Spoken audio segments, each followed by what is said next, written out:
Facebook এবং YouTube এবং টিকটকের মধ্যে ভাইরাল একজন আছে যার নাম হলো ওমর। তার কথাগুলো যুবকেরা ফলো করে এবং শেয়ারও দেয়, কপি লিঙ্ক করে করে ফর ইউর মধ্যে নিয়ে যায়, ভাইরাল করে দেয়। আমি গতকালকে তার একটা ভিডিও দেখলাম, তার মায়ের নামে সে কেমন এটা আমি জানি না, তবে এই ভিডিও দেখার পরে আমি দেখলাম যে মা পাগল ছেলেটা চোখের পানি ফেলায় মায়ের জন্য কান্দে। নেপালের পাহাড়ের সামনে দাঁড়াইয়া বলতেছে, আমার মা দুনিয়ার মধ্যে আমার সবচেয়ে বড় আপন।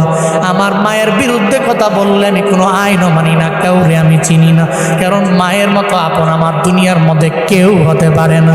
সে বলতে লাগলো, যখন আমার বাবা নাই, আমার মা ছাড়াই পৃথিবীতে আমার আপন যখন কেউ নাই, আমার মায়ের গার্মেন্টসে চাকরি করে করে করে করে কোনো রকম জিন্দেগি চালাইয়া আমারে ফালাইয়া যায় নাই, বরং পরিশ্রম করে করে আমার মা স্কুলের মধ্যে আমারে পড়াইলো।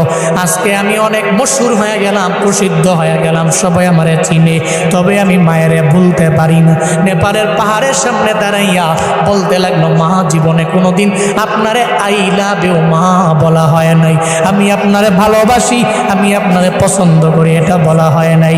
ওমর নামক ওই ছেলেটা বলতে লাগলো, এরপরে আমার আপন আমার নানি, যদি জীবনে কোনোদিন একটা হেরিয়ার গাড়ি আমি কিনতে পারি, আমার মায়েরে ওঠামো, আমার নানিরে ওঠামো।